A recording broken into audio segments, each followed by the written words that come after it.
शब्द अपने कमरे में था क्योंकि वो इशिका को लेकर काफ़ी परेशान था। उसकी परेशानी की वजह इशिका के पैरों की मोच थी। पता नहीं इसी ठीक होगी या नहीं। मैं फ़ोन करूं? नहीं, वरना वो क्या सोचेगी। लेकिन मैं कैसे सो जाऊं? एक काम करता हूं, उसके घर चला जाता हूं। सोचते हुए दरवाजे की तरफ कदम बढ़ाता है और फिर रुक जाता है। सब ये क्या कर रहा है? हल्की सी मोची तो थी, इसमें तो क्यों इतना परेशान हो रहा है? यही सब सोचते सोचते रात बीत जाती है। राठौर पैलेस। सुबह का समय। पंडित जी आरती कर चुके थे। पूरा परिवार मंदिर के बाहर हाथ जोड़े हुए खड़े थे, सिवाय माया जी, जगवंत जी, रुद्राक्ष, अमृत, शब्द और काया के। माया जी फोन पर बिजी थी। जगवंत जी अपने स्टडी रूम में थे। रुद्राक्ष, अमृत और काया अभी तक सो रहे थे। वहीं शब्द इस वक्त अपने जिम में था। आरती लीजिए बहू रानी, कहते हुए पंडित जी ने आरती स्नेहा जी को पकड़ा दी ताकि स्नेहा जी सबको आरती दे सके। वीर जी ने पंडित जी को दक्षिणा दे उन्हें घर से विदा कर दिया था। सबको आरती देने के बाद स्नेहा जी आरती की थाल मंदिर में रखी और फिर जाकर आशा जी के पैर छू लिए। आशा जी भी खुशी खुशी उन्हें अपने हृदय से लगा लिया। फिर वो सभी नाश्ता करने के लिए डाइनिंग एरिया में जा ही रहे थे कि तभी उन सबको राहुल आता दिखा। राहुल ने जब वीर जी स्नेहा जी को देखा तो वो भी भागता हुआ उनके पास आया और फिर वीर और स्नेहा जी के पैर छू लिए और वीर जी के गले लगते हुए बोला, चाचू फ्रेंड, आप कैसे हैं? आपको पता है मैं और शब्द आपको कितना याद करते थे। कहाँ चले गए थे और क्यों वापस नहीं लौट कर आए? कहते हुए राहुल की आंखें नम थीं। राहुल, तुम्हारे या चाचू फ्रेंड ये भी तुम सबको बहुत याद करता था, खास तौर पर तुम्हें और शब्द को। तुम दोनों ही मेरे दिल का एक बहुत बड़ा हिस्सा थे, हो और हमेशा रहोगे। बस तुम यूं समझ लो कि मेरा यहाँ से जाना या ना जाना मेरे बस में नहीं था, मेरी मजबूरी थी। वीर जी ने कहा, जिनकी आंखें नम थीं, साथ में आशा जी और स्नेहा जी की भी। कैसी मजबूरी चाचू फ्रेंड? राहुल ने वीर जी की तरफ देखते हुए पूछा। ये मैं नहीं बता सकता। और अब तू ये छोड़, तेरे चाचू फ्रेंड अब हमेशा के लिए तुम लोगों के पास आ गए हैं। वीर जी ने आंखें साफ की। तभी राधिका भी वहां आ गई, जो अभी किचन में गई थी। राहुल ने जब राधिका को देखा तो देखता ही रह गया। कितने सालों बाद देख रहा था अपनी परी को। राधिका की भी नज़र अब तक राहुल पर पड़ चुकी थी। वो बस राहुल की ओर ही देखे जा रही थी। हाय परी, राहुल राधिका की तरफ आते हुए बोला। तुम्हें अब तक मेरा ये नाम याद है? राधिका ने पूछा। और क्या, आखिर तुम्हें यह नाम मैंने ही तो दिया था। फ्लैशबैक। 17 साल पहले राधिका की तब उम्र केवल 7 साल की थी और राहुल और शब्द की उम्र 13 साल की थी। तीनों एक गार्डन में बैठे हुए थे। स्नेहा जी, आशा जी दोनों उसी गार्डन में पिकनिक मनाने आई हुई थी और दोनों ही वहां बैठकर प्लेट में सबके लिए नाश्ता लगा रही थी। वीर जी, जगवंत जी अमृत को लेकर बाहर गए हुए थे क्योंकि वो बहुत ज़्यादा रो रहा था। क्योंकि शब्द ने उसे मारा था, इसलिए वीर जी और जगवंत जी उसका मन बहलाने के लिए उसे बाहर ले गए थे। और माया जी, आशा जी और स्नेहा जी से थोड़ी दूरी पर एक झूले पर अपने 11 साल के रुद्राक्ष के साथ बैठी थी।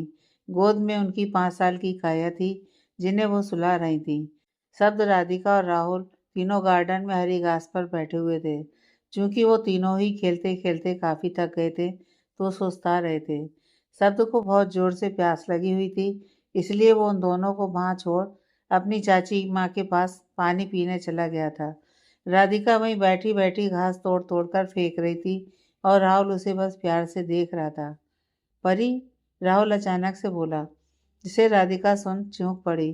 क्या कहा? क्या कहा तुमने? राधिका ने राहुल की तरफ पूछा। परी, क्योंकि तुम बिल्कुल परी हो, मेरी परी। अच्छा, क्या मैं तुम्हें परी बुला सकता हूँ? पहले परी बुला भी लिया और अब परी बुलाने की पूछ रहे हो? राधिका ने हंसते हुए कहा। राहुल भी उसका साथ देने लगा। Flashback and. राहुल तुम? राधिका ने भी राहुल की तरफ देखते हुए कहा। राधिका की भी आंखें नम थीं और राहुल की भी। कैसी हो तुम, परी? राहुल ने नाम पूछा और फिर से परी नाम धीरे से बुलाया। कैसी हो सकती हूँ राहुल, तुम्हारे बिना कैसी हो सकती हूँ? राधिका ने मन ही मन कहा। राहुल अभी उसके जवाब के इंतजार में था। जवाब नहीं दिया तुमने? राहुल ने पूछा। ठीक हूँ राहुल, तुम कैसे हो? इस बार राधिका ने पूछ लिया। मैं भी तुम्हारे बिना कैसे ठीक रह सकता हूँ मेरी परी। राहुल ने भी मन ही मन खुद से कहा। फिर कहा, मैं भी अच्छा हूँ। सब ने भी राहुल को देखा जो अभी जिम से ही आ रहा था। राहुल तू चल, अच्छा ही है तू आ गया, चल मेरे साथ, शब्द बोला और उसे अपने साथ ले जाने लगा। राहुल ने एक बार फिर पलटकर राधिका की तरफ देखा। राधिका भी उसे ही देख रही थी। फिर पलटकर राहुल वहां से चला गया। राधिका अपनी आंखों में रुके आंसू छिपाते हुए अपने कमरे की तरफ चली गई। राधिका, स्नेहा जी ने आवाज लगाई, लेकिन तब तक राधिका वहां से जा चुकी थी।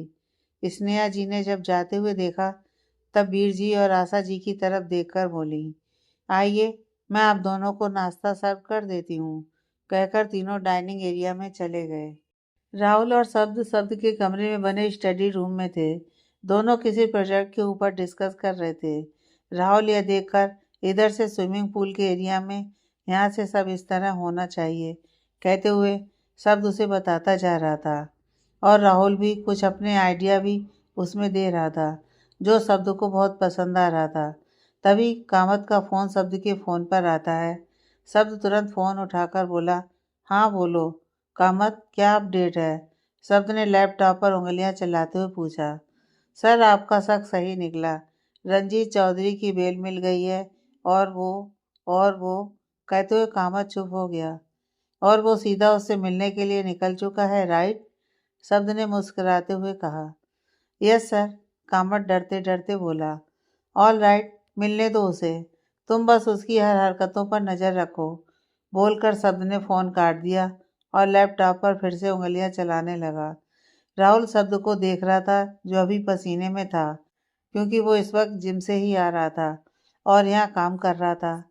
शब्द, राहुल बोला। हाँ बोल, राहुल ने बिना लैपटॉप पर नजरें हटाए ही बोला। आज ऑफिस में नहीं जाना तुझे? राहुल ने सीधे ही पूछ लिया। राहुल के पूछते ही उसे इशिका की याद आ गई, क्योंकि कल गिरने की वजह से उसे चोट लग गई थी और राहुल ने खुद उसे ऑफिस के लिए आने से मना कर दिया था। क्या सोच रहा है? राहुल ने शब्द को सोचते देखा। वो, मेरी तबीयत कुछ ठीक नहीं है, इसलिए आज मैं ऑफिस नहीं जाऊंगा। शब्द ने सीधे सीधे झूठ बोल दिया, क्योंकि आज इशिका ऑफिस नहीं आने वाली थी और वहाँ इशिका के बगैर ऑफिस में उसका मन नहीं लगता। तू फिर किसी सोच में डूब गया। राहुल ने शब्द को सोचते देखा तो फिर टोका। तू जा, मैं शावर लेने जा रहा हूँ, कहकर शब्द बाथरूम में चला गया और राहुल उसके कमरे से निकल गया। राहुल के जाते ही सोनिया शब्द के कमरे में आ गई और दरवाजे को अंदर से बंद कर दिया। फिर आकर पूरे रूम को अच्छे से ऑब्जर्व करने लगी। बाथरूम से पानी गिरने की आवाजें आ रही थी। लगता है शब्द बाथरूम में है। वैसे यह शब्द का रूम कितना सुंदर है और कितना बड़ा भी। काश यह मेरा भी हो जाए। वैसे यह सोच, अगर मेरा नाम मिसेस सोनिया शब्द राठौर हो तो कितना मजा आएगा, कहकर सोनिया खुशी से उछल पड़ी, लेकिन फिर खुद को संभाल लिया और बेड के पास चली गई। आह, शब्द, जब से तुमको देखा है तब से तुम्हारी दीवानी हो गई हूँ। तुम्हें पाना चाहती हूँ शब्द, तुम्हें हासिल करना चाहती हूँ। सोनिया ने यह शब्द के बेड पर अपना हाथ फेरते हुए कहा। फिर वो उस बेड पर बिल्कुल आराम से बैठ गई। फिर उसकी नज़र बेड के बगल साइड टेबल पर रखे शब्द के फोटो फ्रेम पर पड़ी। सोनिया ने उसे अपने हाथों में उठा लिया। लेकिन कल जो मैंने देखा तुम्हारा उस लड़की को लेकर कसर, वो, नहीं नहीं शब्द, तुम सिर्फ मेरे हो, सिर्फ मेरे। वो लड़की तो तुम्हें बिल्कुल भी डिजर्व नहीं करती, कहते उसने शब्द की फोटो को अपने सीने से लगा लिया और बेड पर लेट गई। शब्द, तुम्हें तो सिर्फ मैं डिजर्व करती हूँ, सिर्फ मैं, कहकर उसने शब्द की फोटो को चूम लिया। तभी बाथरूम में से पानी गिरने की आवाज़ बंद हो गई और बाथरूम का दरवाज़ा खुला तो शब्द बाहर आया। उसने सिर्फ एक टॉवल ही नीचे लपेट रखा था, बाकी की ऊपर की बॉडी पर पानी उसके बालों से होते हुए अभी भी गिर रहा था। शब्द जब बाहर आया तो सामने बेड की ओर देखकर उसकी आंखें सिकुड़ गईं। तुम यहाँ क्या कर रही हो? शब्द ने गुस्से से पूछा। सोनिया, जो अभी शब्द की फोटो को अपने सीने से लगाए हुए ही उसके बेड पर लेटी हुई थी और उसने अपनी आंखें बंद कर रखी थी। शब्द की आवाज़ से उसने अपनी आंखें खोलकर देखा तो शब्द को देखते ही उसकी सांसें ही अटक गईं। उसने शब्द की तस्वीर को बेड पर रखा और शब्द की तरफ धीरे धीरे अपने कदम बढ़ाने लगी। सोनिया ने इस वक्त रेड कलर का वन पीस पहन रखा था, जिसमें एक तरफ से फुल स्लीव थी और दूसरी तरफ से ऑफ शोल्डर स्लीवलेस था। सोनिया को अपनी तरफ आता देख शब्द ने गुस्से से फिर पूछा, तुम यहाँ क्या कर रही हो सोनिया? सोनी, शब्द, तुम मुझे सोनी बुलाओ तो मुझे ज़्यादा पसंद आएगा। सोनिया ने शब्द के एकदम नज़दीक आकर उसके कान के पास में आते हुए कहा। सोनिया का एक हाथ शब्द के एक शोल्डर पर था और दूसरा हाथ वो उसके चेहरे के पास ले जा रही थी, लेकिन शब्द ने उस हाथ को पकड़ लिया और गुस्से से उसकी तरफ देखते हुए बोला, आउट। लेकिन सोनिया ने जैसे सुना ही नहीं। I said get out. इस बार शब्द की आवाज़ तेज थी तो सोनिया गुस्से से उसके कमरे से बाहर निकल गई। उसके जाते ही शब्द ने बेड की तरफ देखा। उसने गुस्से में उस बेड पर आग लगा दी और अपने कमरे से अपने कपड़े लेकर निकल गया। शब्द के जाते ही सोनिया वापस कमरे में आई तो देखा शब्द के बेड पर आग लगी हुई थी। उसे समझते देर नहीं लगी कि शब्द ने यह क्यों किया, इसलिए वो गुस्से से अपने कमरे में चली गई। अगले दिन शब्द जल्दी ऑफिस निकल जाता है। कल उसने पूरा दिन इशिका को नहीं देखा था और उस पर सोनिया ने उसे और गुस्सा दिला दिया था, लेकिन सुबह तक उसका गुस्सा ठंडा नहीं हुआ था। वो ऑफिस पहुंचा ही था और अपने केबिन की तरफ जा ही रहा था कि तभी शब्द किसी से टकरा गया। वाट द शब्द की आधी बात उसके मुंह में रह गई, क्योंकि उसने उस लड़की को अपनी बाहों में संभाल लिया था और उस लड़की ने कसकर अपनी आंखें मीच रखी थीं। शब्द बस उसकी बंद आंखों को देख रहा था। उसके चेहरे पर मुस्कुराहट थी, क्योंकि वो लड़की डर से अपने चेहरे पर अजीब अजीब से एक्सप्रेशन बना रही थी। मिस इसी, तुम ठीक हो?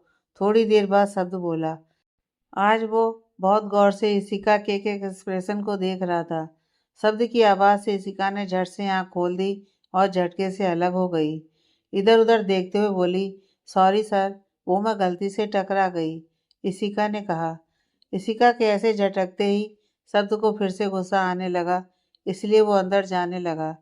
शब्द सर, एक और चीज़ के लिए सॉरी, इशिका जल्दी से बोली तो शब्द के कदम रुक गए। इशिका शब्द के सामने आकर खड़ी हुई और आगे कहा, उस दिन कॉलेज में इशिका ने जब इतना कहा तो शब्द को फिर से सब याद आने लगा। उस दिन कॉलेज में मुझे आप पर ऐसे ही हाथ नहीं उठाना चाहिए था और उस पर आपकी तो कोई गलती भी नहीं थी, फिर भी मैंने हाथ उठाया। उसके लिए मुझे माफ़ कर दीजिए, इशिका बोली और फिर जल्दी से अपने दोनों कान पकड़ लिए। उसकी नज़रें झुकी हुई थीं। इस समय इशिका बहुत प्यारी लग रही थी। इशिका को इस तरह देखते ही शब्द के चेहरे पर मुस्कुराहट आ गई। शब्द इशिका के चेहरे की तरफ और उसके गाल पर हल्के से चूम लिया और फिर पीछे हो गया। इशिका ने जल्दी से उस गाल पर हाथ रख लिया और शब्द की ओर देखा। इशिका की धड़कन फिर से तेज हो गई थी। शब्द मुस्कुराते हुए इशिका के बिल्कुल बगल से होता हुआ अंदर चला गया। पायल ने भी शब्द और इशिका को साथ में देख लिया था और वो भी इस वक्त बिल्कुल शॉक्ड थी। इशिका के तो गाल एकदम लाल थे। उसे भी अभी जो हुआ वो क्यों हुआ कुछ समझ नहीं आया। फिर तभी पायल भी उसके पास आ गई और उसने इशिका के कंधे पर हाथ रखा, जिससे इशिका चौंक पड़ी। क्या हुआ? तू यहाँ क्यों खड़ी है? पायल ने ऐसे जताया जैसे अभी उसने वहाँ कुछ देखा नहीं, वो इन सब से अनजान हो। नहीं, चल अंदर चलते हैं, इशिका बोली और पायल के साथ अंदर चली गई। इशिका और पायल अपने अपने टेबल पर बैठी थी और शब्द अपने केबिन में था। उसकी नज़रें इस वक्त लैपटॉप के ऊपर थी, मगर दृश्य उस वक्त का आ रहा था जब उसने आज इशिका को पहली बार किस किया था। उसके चेहरे पर मुस्कुराहट बिखरी हुई थी। वहीं इशिका लैपटॉप पर अपना काम कर रही थी, लेकिन पायल की नज़रें इशिका पर थी। उसे आज इशिका को लेकर कुछ फील हो रहा था। वो क्या था यह उसे भी नहीं पता था, मगर जो भी पायल इशिका के लिए खुश थी। उधर इशिका भी अपने ही ख्यालों में थी। अचानक ही उसका हाथ उसके उसी गाल पर चला गया जहाँ शब्द ने किस किया था। पायल यह भी देख रही थी। उधर शब्द की भी नज़र इशिका पर पड़ी, जो अपने उसी गाल पर हाथ रखी बैठी थी। शब्द के चेहरे पर फिर से मुस्कुराहट आ गई। तभी शब्द के फ़ोन ने उसका ध्यान खींचा। शब्द ने इशिका के ऊपर बिना अपनी नज़रें हटाए फ़ोन को रिसीव कर लिया, लेकिन दूसरी तरफ की आवाज़ से उसकी मुस्कुराहट गायब हो गई और उसका चेहरा एक्सप्रेशन लेस हो गया। शब्द गुस्से से अपने केबिन से निकलकर बाहर चला गया। वो जंगल का सुनसान इलाका था जहाँ एक फार्म हाउस बना हुआ था। उस फार्म हाउस के चारों तरफ कुछ आदमी फैले हुए थे। तभी वहाँ एक कार आकर रुकी। वो कार शब्द की थी। शब्द जब बाहर आया तो उसके पास एक आदमी आया और उसके सिर पर गन पॉइंट कर दी और बोला, जल्दी चलो अंदर, बॉस तुम्हारा बहुत देर से इंतजार कर रहे हैं। कहकर वो शब्द को उस फार्म हाउस के अंदर लेकर चला गया। आओ शब्द आओ, तुम्हारा इंतजार था। शब्द के अंदर आते ही वो व्यक्ति जो सोफे पर किसी राजा की तरह बैठा था, उसने कहा, रंजीत चौधरी, तू जानता नहीं कि तूने मुझे नहीं अपनी मौत को यहाँ बुलाया है। तुझे अंदाजा भी नहीं है कि मैं तेरा क्या हाल करूँगा। शब्द गुर्राया। हाँ हाँ, सुनकर रंजीत चौधरी जोर जोर से हंसने लगा।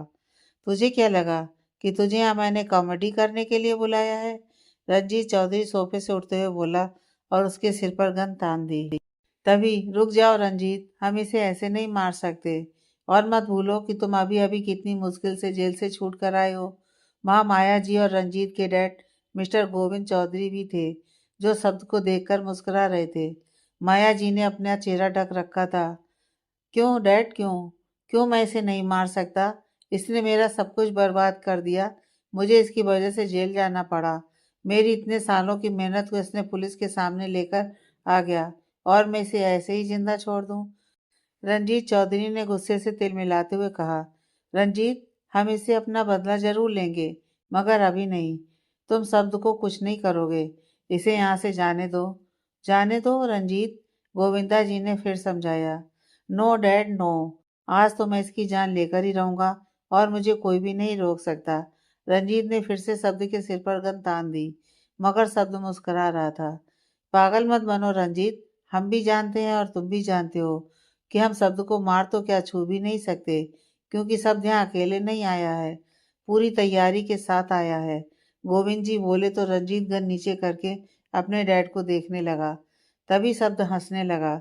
उसकी हंसी उन सबका उपास उड़ा रही थी।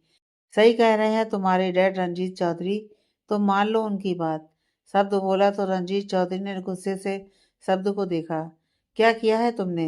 रंजीत चौधरी ने शब्द को पकड़कर पूछा तो शब्द ने अपनी कॉलर उसके हाथों से छुड़ा ली और बोला, ज्यादा कुछ नहीं, बस तेरे इलीगल माल की गाड़ी को पुलिस के हाथों तक पहुंचाते पहुंचाते रोक दिया हूँ, मगर अब सोच रहा हूँ कि अपना मूड बदल दूँ। व्हाट यू से? यू? रंजीत दांत पीसते हुए शब्द की ओर बढ़ा। हाँ हाँ, सोचना भी मत, क्योंकि अब मैं अपना मूड बदलने में जरा भी नहीं सोचूंगा। कहकर शब्द वहां से जाने लगा, लेकिन इस बार शब्द को जाने से किसी ने भी नहीं रोका। रात का वक्त। नो नो, नो नो, शब्द ऐसे नहीं जा सकता। मैं उसे ऐसे जिंदा नहीं जाने दे सकता। उसने मेरी लाइफ, मेरा नाम, सब कुछ मिट्टी में मिला दिया। वो ऐसे ही सुकून की सांस नहीं ले सकता। उसे मरना होगा, मरना होगा। कहकर रंजीत शब्द के पीछे जाने लगा, लेकिन गोविंद जी ने उसका हाथ पकड़कर उसे रोक लिया। बेवकूफ़ी मत करो रंजीत, तुम्हारे एक कदम सब बर्बाद कर देगा। हमारा ट्रक पकड़ा जाएगा और फिर हम कभी वो नहीं कर पाएंगे जो हम हासिल करना चाहते हैं। गोविंद जी ने रंजीत को समझाया। हाँ रंजीत, तुम्हारे डैड सही कह रहे हैं। शब्द से अभी पंगा मत लो, कुछ वक्त शांत हो जाओ। तब तक, जब तक हमारा काम नहीं हो जाता, फिर हम खुद शब्द को अपने हाथों से मारेंगे। माया जी बोली और चली गईं। लेकिन रंजीत ने सामने रखे कांच की मेज को जोर से लात मारकर गिरा दिया और गुस्से से चला गया। मेज का कांच पूरा चकनाचूर होकर फर्श पर बिखर गया। गोविंद जी की नज़र फर्श पर बिखरे उन कांच के टुकड़ों पर भी थी और फिर गुस्से से अपने हाथ की मुट्ठी बांधकर वो भी चले गए। दूसरी तरफ पायल और ऋषिका पायल के घर पर थी। कनक जी घर पर अभी भी नहीं लौटी थी और जगजीत जी डाइनिंग टेबल पर बैठे हुए थे। साथ में पायल और ऋषिका भी थी, लेकिन आपस में कोई भी बात नहीं कर रहा था, क्योंकि पायल अब भी नाराज थी अपने पापा से, क्योंकि उनकी वजह से पायल को रोज अपनी मॉम का चेहरा देखना पड़ रहा था, जो उसे बिल्कुल भी नहीं पसंद था।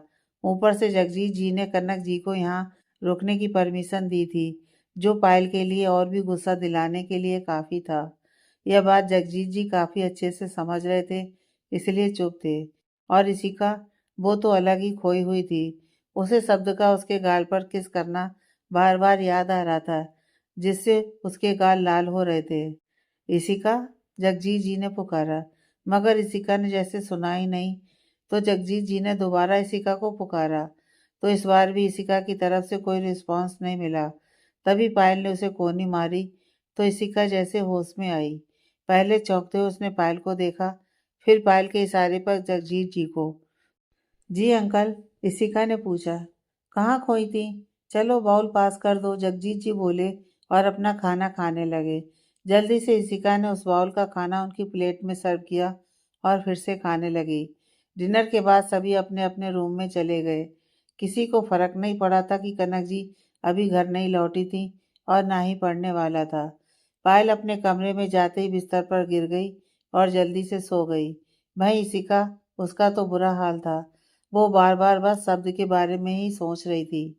Moonlight club. इस वक्त शब्द एक क्लब में था, क्योंकि अमृत, काया और सोनिया की जिद पर उसे वहां उन सबको लाना पड़ा था। वहीं सोनिया के बार बार कहने पर राधिका भी क्लब आने के लिए तैयार हो गई थी, लेकिन यहाँ का माहौल देखकर उसे थोड़ा अजीब लग रहा था। इसलिए राधिका वहीं एक सोफे पर आराम से बैठी अपना सॉफ्ट ड्रिंक एंजॉय कर रही थी। उधर बार काउंटर पर बैठा शब्द, जिसके हाथ में ड्रिंक से भरा गिलास था, लेकर वो मुस्कुरा रहा था। उसे भी सुबह इशिका को किस करना याद आ रहा था, जिससे उसके दिल की धड़कन बढ़ती जा रही थी। आई नो मिस इसी, आज सुबह जो भी हुआ उसे लेकर तुम्हें खराब लगा होगा, लेकिन सच बताऊं, मुझे अब बहुत अच्छा लग रहा है। पता नहीं क्यों, तुम्हारे साथ रहना मुझे अब अच्छा लगता है। भले ही हमें मिले ज़्यादा वक्त नहीं हुआ है, मगर लगता है कि जैसे मैं तुम्हें बहुत पहले से जानता हूँ। पता नहीं ये फीलिंग्स क्या है तुम्हारे लिए, मगर जो भी है बहुत अच्छी है। मन ही मन कहकर शब्द मुस्कुरा दिया।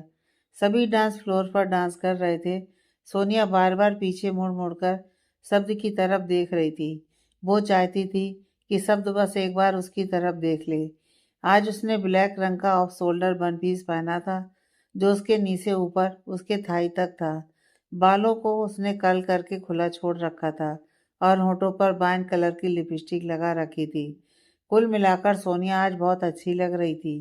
यह सब उसने शब्द को इम्प्रेस करने के लिए ही किया था, लेकिन शब्द अपने में ही गुम था। वहीं काया भी आज कहर ढा रही थी।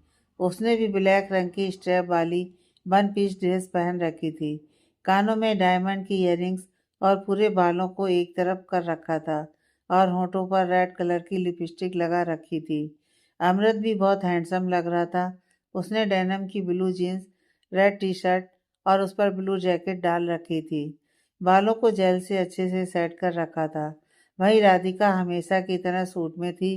उसने गुलाबी रंग का फुल लेंथ वाला सूट पहना हुआ था और बालों को एक तरफ करके खुला छोड़ रखा था। कानों में हल्के वाली इयररिंग्स और होठों पर हल्के गुलाबी रंग की लिपस्टिक लगा रखी थी, और सब हमेशा की तरह टू पीस सूट में ही था। White shirt with black blazer में वो बहुत ही हैंडसम लग रहा था, और वो इस वक्त लड़कियों से घिरा हुआ था, जिसका उसे बिल्कुल भी अंदाजा नहीं था। Hi, will you dance with me? एक लड़की शब्द के एकदम क्लोज आकर शब्द के कान के बिल्कुल नज़दीक जाकर सेडेक्टिव वॉइस में डांस के लिए पूछा। तब कहीं शब्द को अपने आसपास खड़ी लड़कियों का झुंड रियलाइज हुआ, और वो लड़की जिसने शब्द को डांस के लिए पूछा था, वो शब्द के एकदम नज़दीक आकर खड़ी हो गई थी, जिसे देखकर शब्द बहुत बुरी तरह से भड़क गया।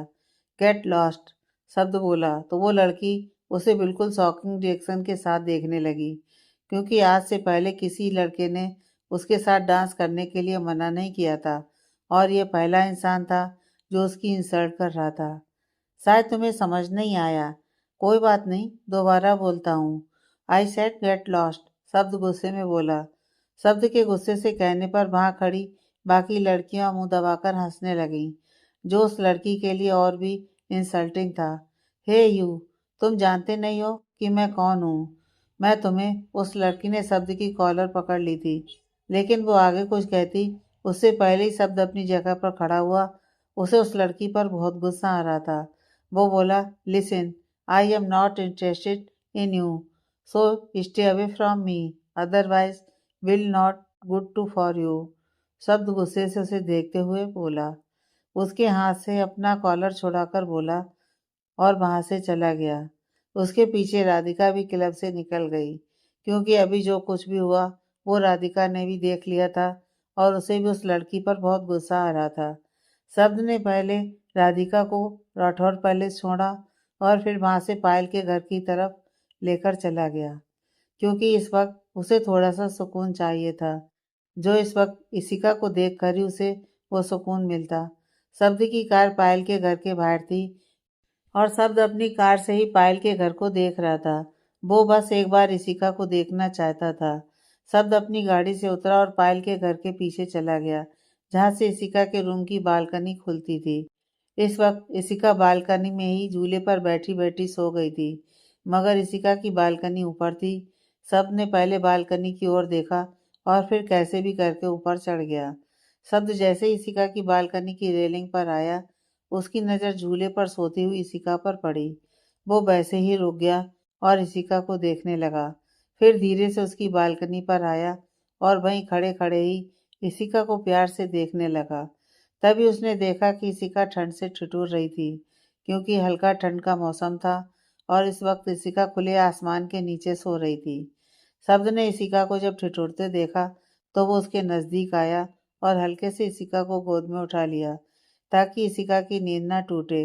वो उसे उठाकर इशिका के बेडरूम में लेकर आया और उसे उसके बेड पर लिटा दिया। लेकिन शब्द का एक हाथ इशिका के सिर के नीचे दब गया। अब क्या करूं? अगर हाथ निकाला तो मेरी इसी की नींद टूट जाएगी, और अगर उसने मुझे यहाँ देख लिया तो मैं अपनी इसी को क्या जवाब दूंगा?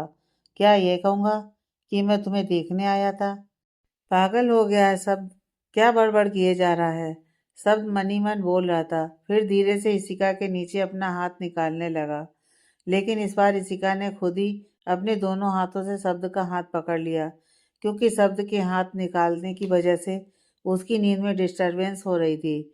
इशिका के शब्द का हाथ पकड़ने से शब्द इशिका के थोड़ा और नज़दीक आ गया था। इस वक्त शब्द और इशिका बहुत ज़्यादा नज़दीक थे और इशिका सोती हुई बहुत प्यारी लग रही थी।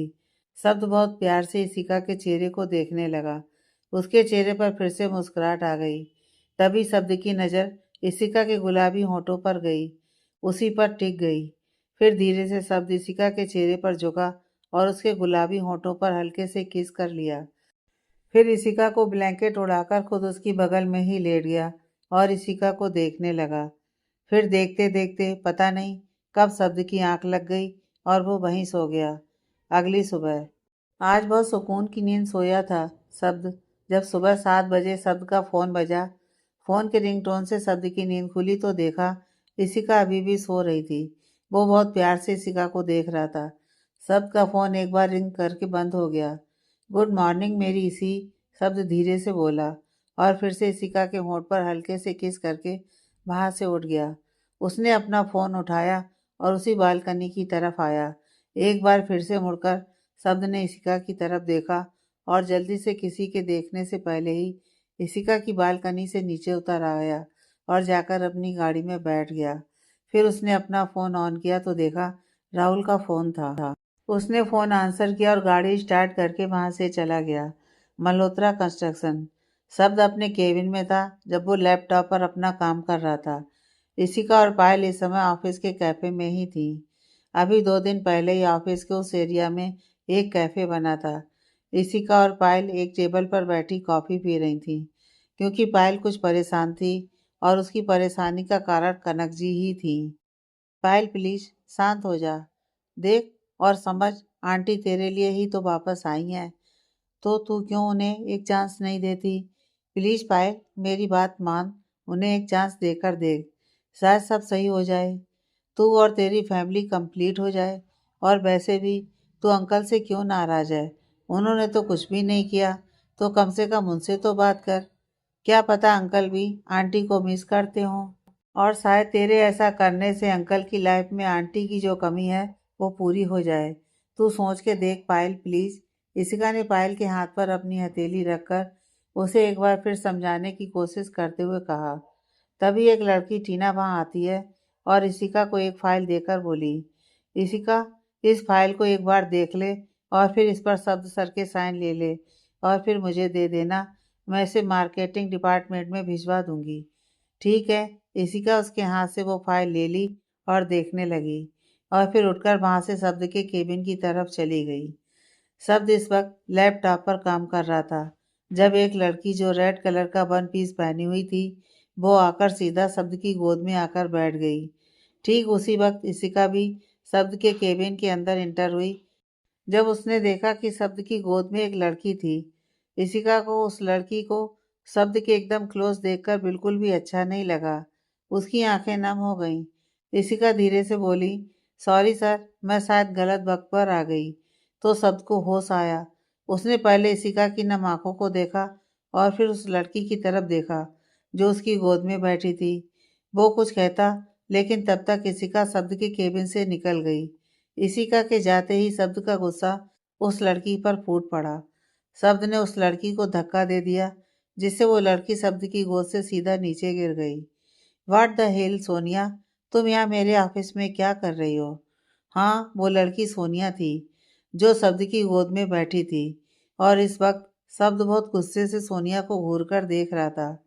शब्द, मैं तो, इतना कहकर सोनिया खड़ी हुई और उसके नजदीक आने लगी। वहीं रुक जाओ सोनिया, अगर फिर से तुमने मेरे करीब आने की कोशिश की तो मुझसे बुरा कोई नहीं होगा, कहकर शब्द अपने केबिन से बाहर निकल गया। इशिका शब्द के केबिन से बड़बड़ाते हुए चली जा रही थी। उसके साथ काम करने वाले सहकर्मी उसे असमंजस से देख रहे थे। सच में शब्द सर कितने बेशरम है। इनमें तो सच में बिल्कुल भी शर्म नहीं है। और वो लड़की जो भी हो, वो तो बिल्कुल ही बेशरम है। कैसे ऑफिस के अंदर शब्द की गोद में ही बैठ गई। और शब्द, वो तो है ही महान। उन्हें तो बस मौका चाहिए लड़कियों को अपने पास में लाने का। पर मुझे क्या, शब्द चाहे जो करें, ये उनकी लाइफ है। मैं कौन होती हूँ उन्हें कुछ कहने वाली। वैसे वो लड़की थी तो सुंदर ही। अरे नहीं नहीं, वो मुझसे ज्यादा सुंदर नहीं है। वो ना मुझसे ज्यादा सुंदर हो ही नहीं सकती। मैं कहाँ इतनी क्यूट हूँ और वो लड़की चुड़ैल। लेकिन हाँ, शब्द को उस लड़की में ऐसा क्या दिखा जो उसे अपनी गोद में बैठा लिया। हाँ जरूर, वो उसके कपड़ों को देखकर इम्प्रेस हो गए होंगे। उसके कपड़ों को नहीं देखा, कैसे शुरू होते ही खत्म हो गए। इशिका ऑफिस से बड़बड़ाती हुई बाहर एक लॉबी में खड़ी हो गई थी।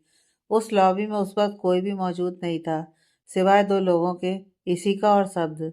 शब्द इशिका के पीछे पीछे वहां आ गया था, मगर इशिका की बड़बड़ाहट सुनकर वो वहीं एक पिलर से टिककर खड़ा हो गया और उसकी सारी बातों को अच्छे से सुनने लगा। उसके चेहरे के एक्सप्रेशन बार बार चेंज हो रहे थे। कभी वो इशिका की बात सुनकर मुस्कुराने लगता तो कभी उसके चेहरे पर गुस्सा झलकने लगती।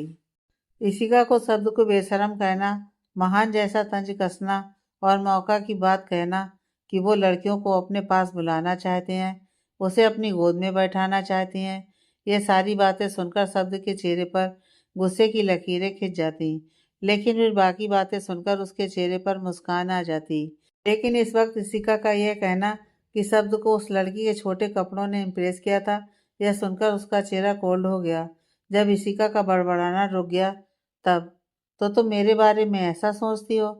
शब्द बोला तो इशिका अपने पीछे पलटकर शब्द की तरफ देखती है, फिर अपनी नजरें इधर उधर नचाने लगी और फिर बोली, नहीं तो मैं क्यों आपके बारे में कुछ भी सोचूंगी। इशिका ने जैसे ही कहा, शब्द ने अपने कदम इशिका की तरफ बढ़ा दिए। वो धीरे धीरे कदमों से इशिका की तरफ बढ़ने लगा।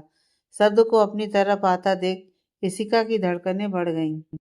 वो अपने कदम पीछे लेने लगी, लेकिन शब्द ने उसकी कलाई पकड़कर और अपने दूसरे हाथ से उसकी कमर पर हाथ रखकर एक झटके से उसे अपनी ओर खींचा, जिससे इशिका के दोनों हाथ शब्द की चेस्ट पर जा लगे और अपना सिर उठाकर शब्द की तरफ देखने लगी। शब्द भी इशिका की आंखों में देख रहा था। वो बहुत प्यारी लग रही थी। दोनों इस वक्त बहुत ज्यादा क्लोज थे। तो तुम क्या कह रही थी कि मैं बेशर्म हूँ? मुझे लड़कियों को अपने पास बुलाने का सिर्फ मौका चाहिए, शब्द ने कहा। तो इशिका ने शॉकिंग रिएक्शन के साथ शब्द को देखा जो इस वक्त मुस्कुरा रहा था। सर, ये आप? इशिका बोल ही रही थी कि शब्द ने उसके गुलाबी मुलायम होठों पर अपनी उंगली रख दी, जिससे इशिका चुप हो गई और एकटक शब्द को देखने लगी। तुम अभी मुझे थोड़ी देर पहले मेरे नाम से बुला रही थी। शब्द जैसे ही बोला उसकी सांसें ही रुक गईं। इशिका की बच्ची, अब तो तू गई। तूने जाने अनजाने शब्द सर का नाम ले लिया। लगता है सर को इस बात का बहुत बुरा लगा है। एक काम करती हूँ, जल्दी से सॉरी बोल देती हूँ। इशिका कुछ बोलती ही शब्द इशिका के कान के बिल्कुल पास आकर धीमे से बोला, लेकिन मुझे बिल्कुल भी बुरा नहीं लगा। तुम मुझे मेरे नाम से बुला सकती हो, कहकर शब्द ने फिर से इशिका की तरफ देखा, जिससे उसकी सांसें गले में ही अटक गईं। वैसे तुम और भी बहुत कुछ बोल रही थी अपने बारे में भी, शब्द ने आगे कहा तो इशिका ने जल्दी से अपनी नजरें झुका ली। सॉरी सर, मुझे माफ़ कर दीजिए। मैं गलती से आपके केबिन में आ गई थी। मुझे नहीं पता था कि आपका उस वक्त प्राइवेट मूवमेंट चल रहा था, जिसे मैंने अपनी नादानी से स्पॉइल कर दिया।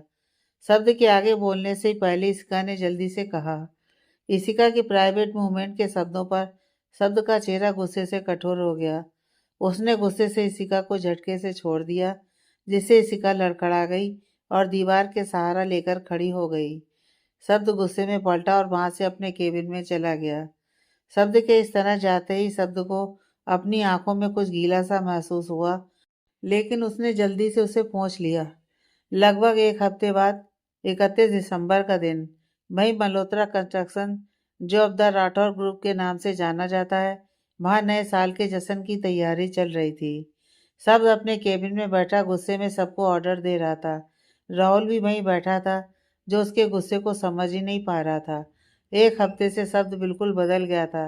जो कुछ दिनों से उसके चेहरे पर मुस्कुराहट नजर आने लगी थी, अब वो पूरी तरह से गायब हो चुकी थी। वो फिर से पहले जैसा शब्द बन गया था, जो हमेशा गुस्से में ही रहता था और सबको ऑर्डर देता था। किसी को भी नहीं पता था शब्द को अचानक से क्या हुआ है। वहीं जो राठौर पैलेस में शब्द के घर पर भी शब्द में बदलाव को लेकर परेशान थे। सोनिया को अब शब्द से थोड़ा डर लगने लगा था, लेकिन उसके दिल की आस अभी बुझी नहीं थी। वो आज भी शब्द को पाना चाहती थी, लेकिन उस दिन के बाद से शब्द तो उसे अपने आसपास भी फटकने नहीं देता था।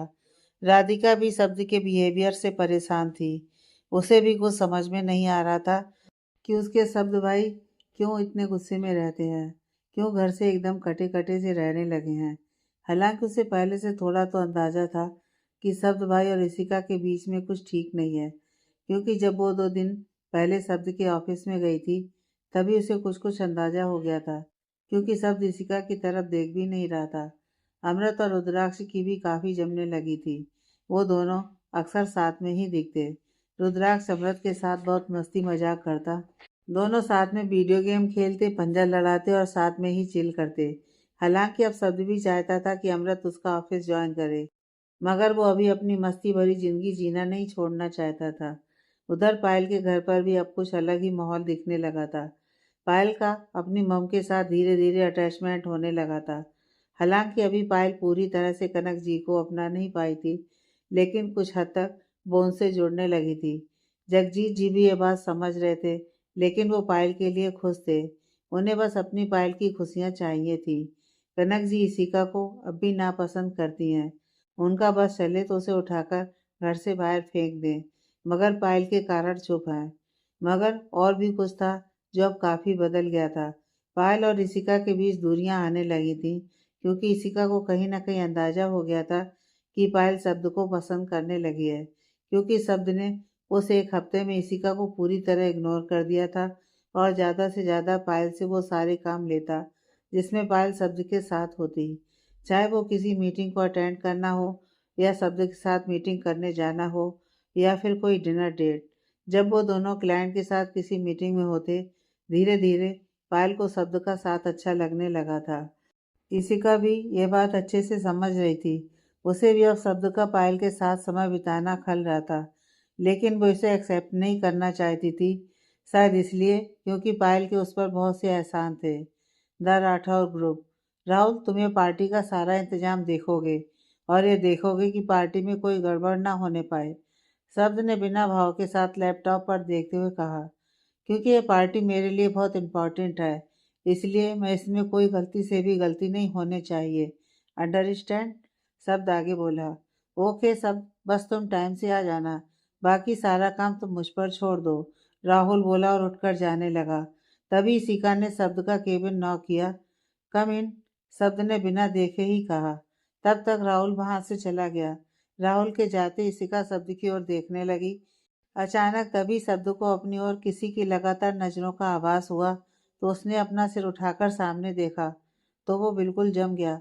इशिका का चेहरा पूरी तरह से मुरझा गया था, जैसे वो एक हफ्ते से मुस्कुराना ही भूल गई हो।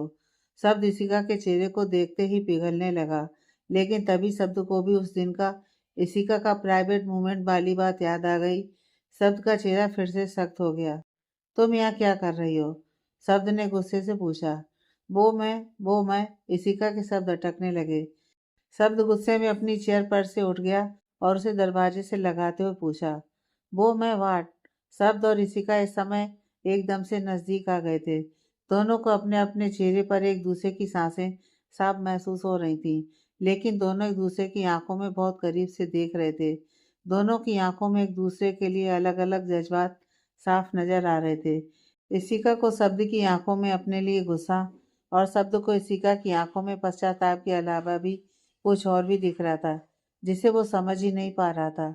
सब इशिका ने जैसे ही इतना कहा, शब्द को फिर से कुछ महसूस हुआ, जैसे वो यह नाम इशिका के मुंह से सुनना चाहता हो।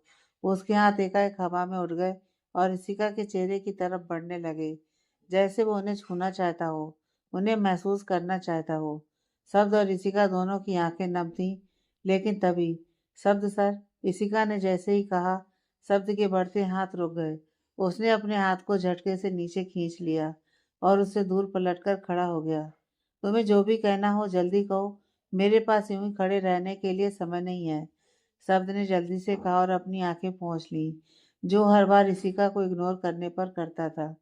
शब्द के इस तरह से दूर होकर पलट जाने से इशिका की नम आंखों से आंसू उसकी आंखों के किनारों से होते हुए उसके गालों पर लुढ़क पड़े। जल्दी बोलो जो भी बोलना है, मैं तुम्हारे लिए यूं ही नहीं खड़ा रहूंगा।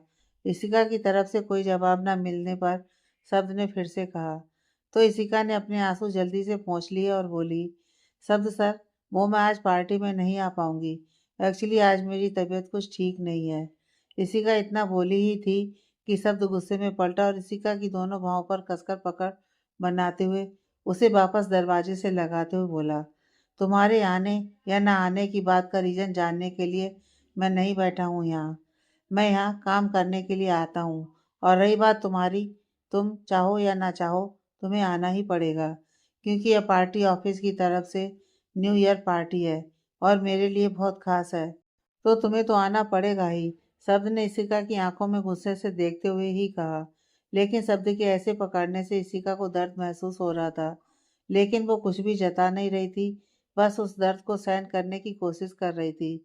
मगर चाहते और ना चाहते हुए भी इशिका की आंखों में रुके आंसू बाहर छलक ही आए। इशिका के आंसू देखते ही शब्द रुक गया। उसकी पकड़ इशिका की बांह पर ढीली पड़ गई। शब्द की पकड़ को ढीली पड़ते ही इशिका शब्द के केबिन से बाहर निकल गई। इशिका के निकलते ही शब्द ने अपनी मुट्ठी बनाकर अपने केबिन की दीवार पर मार दिया और फिर खुद भी अपने केबिन से बाहर निकल गया। शाम का वक्त 8:30 बजे, रावत हाउस। पायल, सुन, तू क्या कर रही है? इशिका पायल के रूम के बाहर खड़ी पायल के रूम के दरवाजे पर नॉक करते हुए पूछा, मगर अंदर से कोई जवाब नहीं आया और ना ही कोई दरवाजा खुला। पायल, सुन तो, इशिका बोल ही रही थी कि तभी, क्या है? तुम क्यों पायल के कमरे के बाहर खड़ी होकर उसे परेशान कर रही हो? उसे एक दिन भी चैन से जीने नहीं दोगी क्या? वो कनक जी थी जिन्होंने इशिका को डांटा था। मगर आंटी, मैं तो, इशिका बोल ही रही थी कि तभी पायल के रूम का दरवाजा खुला। दोनों पायल की तरफ देखा, बस देखती रह गईं। आज पायल बहुत खूबसूरत लग रही थी। उसने आज ऑफ शोल्डर रेड कलर का गाउन पहन रखा था, बैकलेस डीप नेक वाला, जिसमें पायल बहुत ही प्यारी लग रही थी। उसने बालों को कर्ल करके खुला छोड़ दिया था और बालों पर एक एक साइड छोटे छोटे वाइट पर्ल वाले क्लिप्स लगे हुए थे। कानों में लॉन्ग वाली इयररिंग्स और होंठों पर गुलाबी लिपस्टिक और हल्का सा मेकअप, सब कुछ पायल की खूबसूरती को बढ़ा दिया था। मॉम, आप यहाँ क्या कर रही हैं? रेडी नहीं हुई? पायल ने इशिका को पूरी तरह से नज़रअंदाज करते हुए कनक जी को अपने रूम में ले आई थी। पायल ने अपने रूम का दरवाज़ा फिर से लगा दिया। पायल, इशिका ने इतना ही कहा था कि दरवाज़ा बंद हो चुका था। इशिका की आंखों से आंसू बहने लगे। इशिका भागते हुए अपने कमरे में आ गई और दरवाज़ा बंद करके दरवाजे से ही सटकर नीचे ज़मीन पर बैठ गई। अपने दोनों पैरों को खुद में समेट लिया। जगजीत जी, जो अभी अभी अपनी स्टडी रूम से निकलकर अपने कमरे की तरफ जा रहे थे, उन्होंने भी पायल को इग्नोर करते हुए इशिका के मुंह पर दरवाज़ा बंद करते हुए देखा था। यह देखकर उनकी भी आंखें गीली हो गईं, क्योंकि जगजीत जी भी काफ़ी हद तक जानते थे कि पायल को इशिता से काफ़ी हद तक दूर करने की जिम्मेदार कहीं न कहीं कनक जी ही थीं। और अब वो काफ़ी खुश भी थीं। पायल अब धीरे-धीरे उनकी तरफ हो रही थी, जो किसी न किसी तरह से इशिका की हार थी। और इशिका पायल से इस हद तक दूर हो गई कि इशिका घुटनों में अपना मुंह छिपाए बैठी थी। उसका चेहरा आंसुओं से तर था। पायल, मैं जानती हूँ कि तू मुझसे नाराज है, और साथ मैं कहीं ना कहीं इसकी वजह भी जानती हूँ, मगर मैं ये ज़रूर जानती हूँ कि तू मुझसे बहुत प्यार करती है और मुझसे ज़्यादा दिन रह नहीं पाओगी। तुम लौटकर मेरे पास ज़रूर आओगी, लेकिन मैं साथ ये भी जानती हूँ कि तू शब्द सर को पसंद करती है, लेकिन तुझे ये लगता है कि तू मेरी वजह से कहीं उन्हें खो ना दे। लेकिन तुमसे वादा करती हूँ पायल, कि मैं तेरे और शब्द सर के बीच कभी नहीं आऊंगी। लेकिन तू मुझसे बात ही नहीं कर रही, मैं तुझे कैसे समझाऊं? पायल, मैं तो तेरे पास ये कहने आई थी कि मैं पार्टी में नहीं आ रही हूँ, तो तू वहाँ कुछ बहाना बना दे, लेकिन अब ये बात मैं किससे कहूँ? सोचते हुए इशिका अपने आंसू पोंछकर खड़ी होकर अपने कमरे से बाहर आ गई। उसने नीचे देखा, सब तैयार होकर नीचे आ गए थे, बस इशिका के आने का वेट कर रहे थे। तभी इशिका भी नीचे आई।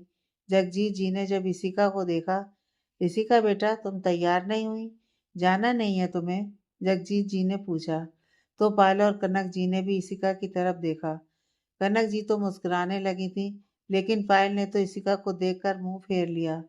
इशिका ने पायल को मुंह फेरते देखा तो उसे बहुत दुख हुआ, मगर वो मुस्कुराते हुए बोली, अंकल, मेरी तबीयत ठीक नहीं है, तो आप बस कुछ बहाना बना दीजिएगा। इशिका, क्या हुआ तुझे? तू कहे तो मैं अभी डॉक्टर।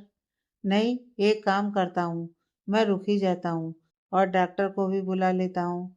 जगजीत जी ने इशिका के सिर पर हाथ फेरते हुए बोले। तो कनक जी और पायल का मुंह बन गया। नहीं अंकल, मैंने दवा ले ली है, बस आराम करूंगी तो ठीक हो जाऊंगी। इशिका जल्दी से बोली। लेकिन इशिका, जगजीत जी बोल ही रहे थे तो इशिका तुरंत बीच में बोली, नहीं अंकल, आपको परेशान होने की ज़रूरत नहीं है, मैं बिल्कुल ठीक हूँ, आप जाइए वरना लेट हो जाएगा। अच्छा ठीक है, हम चलते हैं, तुम अपना ख्याल रखना, कहकर जगजीत जी घर से निकल गए। अब घर में इशिका अकेली थी। उसने दरवाज़ा बंद कर लिया और अपने कमरे में चली गई।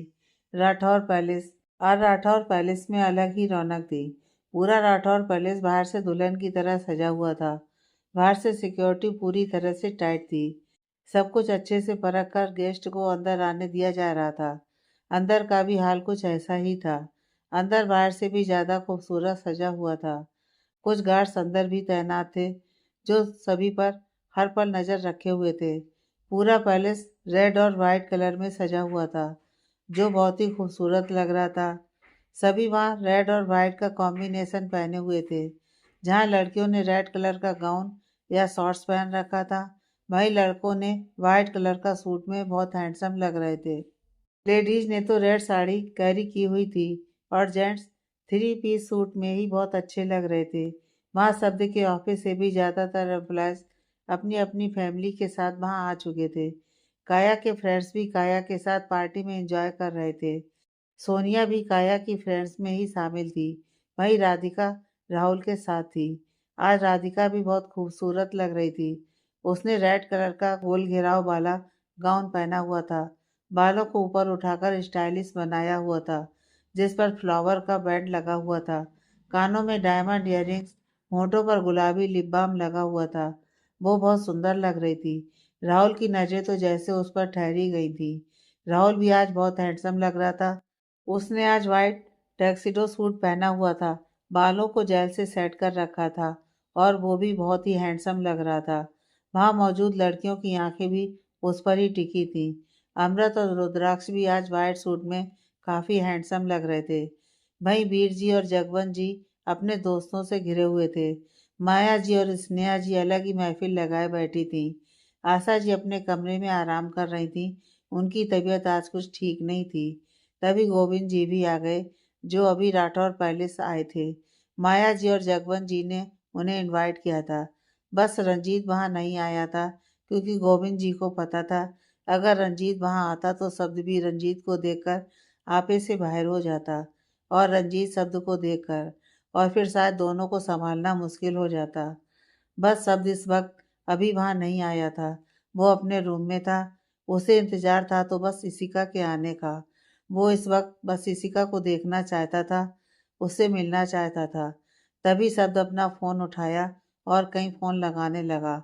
उसे अब तक पता चल चुका था कि इशिका पायल और उसकी फैमिली के साथ वहाँ नहीं आई थी, क्योंकि जब पायल अपनी फैमिली के साथ राठौर पैलेस के बाहर आई तो शब्द इशिका के इंतजार में अपनी बालकनी में ही खड़ा था। फोन की रिंग बार बार जा रही थी, लेकिन कोई रिस्पांस नहीं मिल रहा था। शब्द का गुस्सा बढ़ने लगा। इशिका, तुम्हें यहाँ आना होगा, आना होगा, कहकर शब्द अपने कमरे से निकल गया और नीचे पार्टी के बीचों बीच आया।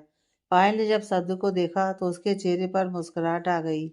वो शब्द की तरफ बढ़ी ही थी कि शब्द उसे इग्नोर करके पार्टी मेनू से बाहर निकल गया और राठौर पैलेस से बाहर आकर अपनी गाड़ी में बैठकर निकल गया। पायल का घर। शब्द पायल के घर के बाहर अपने कार में बैठा हुआ था और बहुत गुस्से से पायल के घर की तरफ देख रहा था। फिर शब्द अपनी गाड़ी से उतरा और पायल के घर के मेन डोर की ओर बढ़ गया। शब्द जोर जोर से दरवाजे की घंटी बजाया जा रहा था, जैसे अभी ही वो उस घंटी को तोड़ देगा। इशिका घंटी की आवाज़ सुनकर भागती हुई नीचे आई और डोर आई से दरवाजे के बाहर झांका। बाहर शब्द को देखकर वो डर गई, क्योंकि शब्द बहुत गुस्से में लग रहा था। शब्द को देखकर ऋषिका ने दरवाज़ा नहीं खोला, मगर दरवाजे से लगकर ही खड़ी हो गई। तभी शब्द को भी एहसास हुआ कि इशिका यहीं है। वो उसे महसूस कर सकता था, लेकिन इशिका के दरवाज़ा न खोलने पर उसे गुस्सा आ रहा था। इशिका, दरवाज़ा खोलो। मुझे पता है कि तुम दरवाजे पर हो, तो जल्दी से दरवाज़ा खोलो। मैं तुम्हें महसूस कर सकता हूँ और मैं जानता हूँ कि तुम मुझे सुन रही हो। तो चुपचाप दरवाज़ा खोल दो, वरना मुझसे बुरा कोई नहीं होगा तुम्हारे लिए। शब्द बोला और फिर चुप हो गया। इशिका ने जल्दी से दरवाज़ा खोला। शब्द उसे ही देख रहा था। वो अंदर आया और फिर पूछा, तुम अब तक तैयार क्यों नहीं हुई और वहाँ आई क्यों नहीं? शब्द गुस्से में उसके नज़दीक आते हुए कहा, वो शब्द सर, मेरे सिर में दर्द हो रहा था इसलिए। इशिका बहाना बना रही थी। शब्द ने इशिका की कमर पर हाथ रखा और उसे अपने से सटा लिया। इशिका अपनी बड़ी बड़ी पलकों से शब्द को देख रही थी और शब्द उसकी आंखों में, जो रोने की वजह से बिल्कुल लाल थी, और उसके आंसुओं के निशान उसके चेहरे पर स्पष्ट थे। तुम रो रही थी? शब्द ने उसकी आंखों में देखते हुए पूछा। नहीं, नहीं तो। शायद आंखों में कुछ कचरा चला गया था, बस इसलिए। इशिका ने खुद को छुड़वाते हुए कहा। शब्द को भी इशिका के इस तरह से छुड़वाने से गुस्सा आ गया और उसके हाथों की मुट्ठी बन गई, लेकिन फिर खुद को शांत कर बोला, 5 मिनट में रेडी हो जाओ। शब्द ने अपने दोनों हाथ अपने दोनों जेब में डाल लिए। रेडी? क्यों? मैंने आपको कहा ना। इशिका बोल ही रही थी कि शब्द ने उसकी बांह पकड़कर उसे अपने नजदीक खींचा और उसके होठों पर उंगली रख दी। आगे की कहानी नेक्स्ट पार्ट में।